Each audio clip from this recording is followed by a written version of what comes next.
Right, now then, they've reassured me that we'll be kitted out with all the very best safety gear next week to help us through our sailing challenge, which we're launching on the show later tonight. Now, you might want to take some of this orange goo with you. This stuff is unbelievable, lads. Now, according to Marty, it's just the thing that you need if you're going to be hit hard by the elements. Here, I'll just chuck it up. Have a squidge. There you go. Look at that.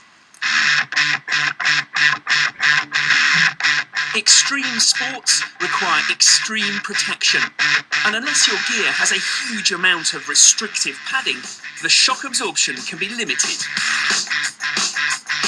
But a company in Croydon believe they have come up with a solution. I've come to D3O to meet chemist Ken Kendall. So Ken, what's so special about this foam then? If you want to give it a go, it's nice and soft and squidgy. You can push on it and you can see it's malleable, it's lovely and flexible. However, if you want to hit it, there you go. Just like hitting a piece of wood, really, isn't it? Yeah. It very, very quickly toughens up just instantly. You'll see now it's nice and flexible again. The reason the foam can do this is because of a key ingredient, orange goo.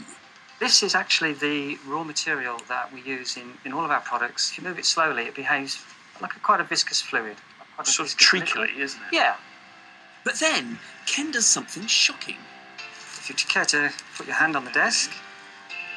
And... Sure. I can't feel a thing. But how can a material be soft and flexible 1 minute and then rock hard the next? That's clever. Let me show you. The orange goo belongs to a peculiar group of substances with bizarre properties called non-Newtonian fluids. Quicksand is another one, as is this stuff. And this is corn flour mixed with water. And if I take my hand and very gently push it in like this, it runs through my hands like a liquid. This is because its particles are able to flow smoothly past each other. But if you apply sudden force like this, it stops behaving like a liquid and starts to behave like a solid. The particles don't have time to flow out of the way, and so instead they lock in position. The orange goo is essentially an artificial version of the corn flour mixture. But just how tough is the goo-based foam? I'm going to use this test rig to drop a 2.6 kilogram bowling ball onto this ceramic tile. That's going to produce 26 joules of energy. So to protect the tile, I've got a piece of standard foam here, the sort you might get in like shin pads. Away you go. When the ball drops on the standard foam, it bounces half a metre in the air. And the tile beneath is completely smashed. And now, to use our non-Newtonian foam, exactly the same thickness though. This time, the bowling ball hardly bounces at all. Its energy is completely absorbed by the foam, and the tile remains intact.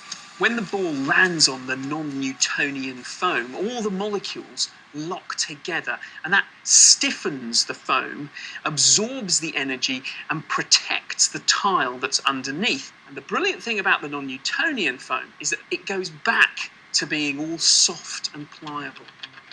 Ceramic tiles are one thing, but how well can the foam protect the human body? This is why I'm kitted out in a non-Newtonian super suit. And I want the people of Croydon to do their worst. Come on. I'm trying. Come on, harder. Really? Yes, really.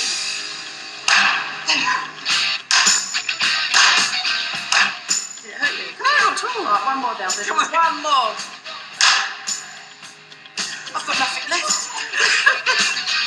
As well as protective suits like this one for sports and stunts, other non-Newtonian fluids are being used in trainers and even bulletproof jackets for soldiers.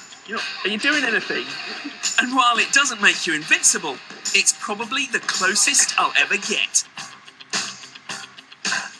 Thank you very much, Marty. And amazingly, we've just been told in the last 15 minutes that that orange goo will be in the knee pads of the suits that we're wearing on the boat. There you go. Nice to get it one with the orange goo, as these Absolutely. lads are doing right now. So yeah, James, shook your hand. Yeah, We were going to give you a plank of wood or a mop. But An we thought actor we'd with just- orange goo and one with a hammer. What could possibly go wrong? All right. Yeah, so yeah, honest opinion on Yeah. what you're feeling as you. Oh, gosh. He just hits it. Yeah, I think And so. apparently, the harder you smack it, the better. Don't Have you say heard of that. Murphy's Law? If anything can go wrong, it will. Go on. Ready? I've got to hit it hard. No, no, well. Go on, go hard. Oh, sorry. James! You're right. I suddenly went, yes, it's going to be my show. That's amazing. He is a good actor. Wow. We don't know what he's acting, whether or not it's pain or strength.